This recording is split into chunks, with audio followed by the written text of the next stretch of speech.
Do you have a to-do list and yet you still feel overwhelmed? You still feel exhausted. Sometimes you look at your list, you're stuck in analysis paralysis. You have so much to do. You don't even know where to start with your list, right? And you're thinking, but I'm an organized person. I'm a list person. I got lists. Why can't this translate into me getting the things done that are on the list, right? And this is so common, like so common. People come to me, they're like, I am very organized. I am a list person. And yet they're still really stressed out about these things. They're still very overwhelmed. And the reason for this is that a list is not a system. And in order to get things done, we actually need a system, not just a list. What does this mean, right? So I love lists. Lists are great, but lists are great for things like your grocery list, right? Or a list of books you want to read, or movies you want to watch, or whatever. Just a list of the things you have to do is not very helpful because it doesn't help you to prioritize in time when those things are going to happen. So if you're a really busy person, you may have a list and it has 500 things on it or 100 things on it. And every time you look at that list, one, it's overwhelming. And two, you're like, where do I even start, right? Which ones do I do first? What can happen later? Et cetera. And you're doing a whole lot of mental math. It's hard. And so, what you need instead is a system. And a system takes your list a step farther. A system is going to help you figure out when to do the things that you have on your list, right? And this might seem obvious, but a lot of people, we're not doing it, right? We're using a list and it's still, we look at it every day and maybe we even have things on today, but we move them to tomorrow and now tomorrow has 500 things on it. It's still just a list.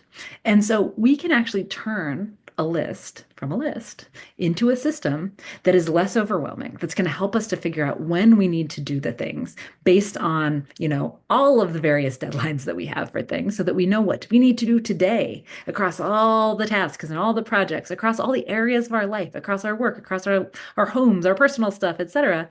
We can do this with a system in a way that a list just doesn't quite cut it.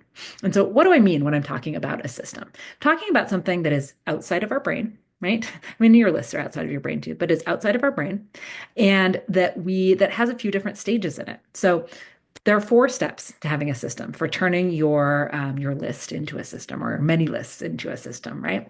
Having a single trusted system. And we want, instead of, lots of different lists, we want to combine things. We can still be able to separate them. We can have tags. We can, have categories, fine. We want everything kind of in one place. So the first step is to capture. And if you're a list person, you're already fantastic at this step, right? Your lists are the capture. They're the things that you need to do. You might do a little bit more capture. Maybe there's still stuff you're keeping up here that you want to put on your system. But for the most part, if you are a list maker already, you're already pretty good at the system, the part of capturing, of getting this stuff. It's the what. So what do we need to do? The next part that comes is prioritization. So step two is prioritization. And I think about prioritization in a very different way than I think a lot of people do. So I don't think about it as high, medium, and low, or P1, P2, P3, or whatever, right? Because yeah, sure, you could assign priority to your whole list. And I bet, like a lot of people I work with, you would find that the bulk of the things are like high priority, right? And the low priority things you're never going to get to. And so it's still overwhelming because if you have 25 or 50 or 100 high priority things on your list, that doesn't help you figure out what to do today. So instead, you want to prioritize based on time. When are you going to do the next step of this thing, right? Is it going to be today? Is it going to be tomorrow? Does it fit into that time that you have? We want to plan for the time we have, not the time we wish we had, right? So it doesn't help us to have a list of 25 things to do today if we're in back-to-back meetings all day. We're not going to be able to do them anyway. So today is not the day for those things. Even if we wish it was, even if they should have been done already, it doesn't matter. We can only move forward, right? So we want to prioritize based on time.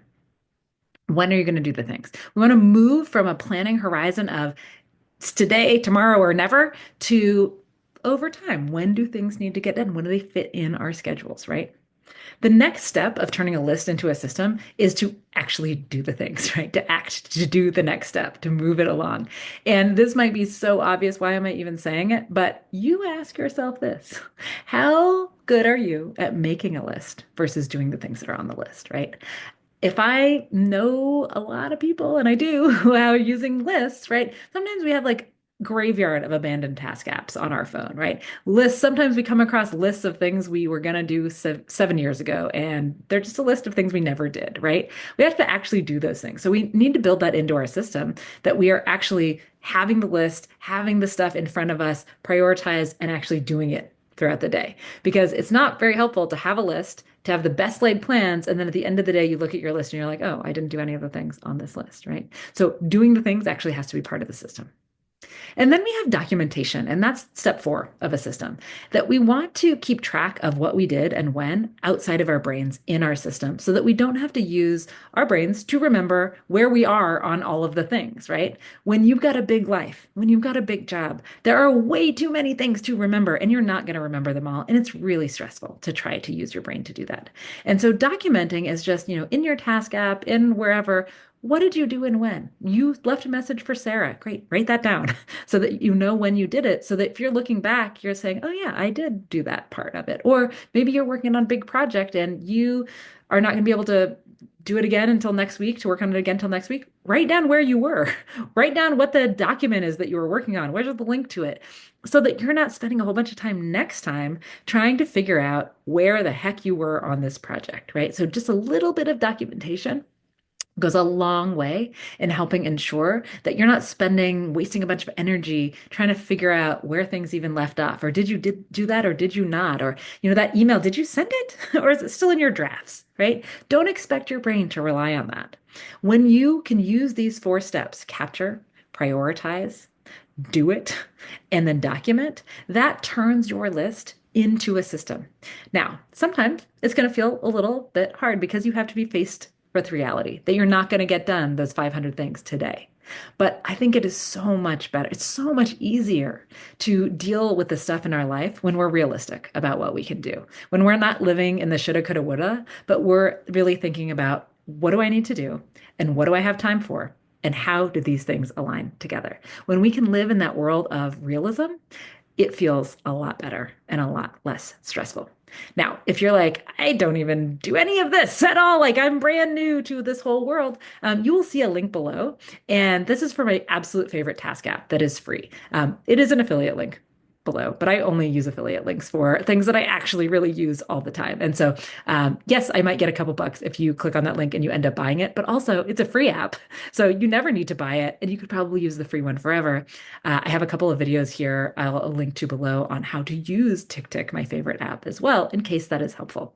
And if you're like, this sounds really good, but I would like more help, well, you know where to find me. But this is what I want you to know. If you are a list person, this is fantastic. And you could take it a step further to make your list a true system that is going to help you get stuff done and de-stress at the same time. Now, if you liked this video, give it a like. And if you want to keep seeing more from me, make sure to subscribe so that you don't miss anything in your feed. Till next time. Just like she said, make sure to like and subscribe because only about 21% of the people that watch our videos are actually subscribed. So if you like the videos, you're watching them bi-weekly, yes.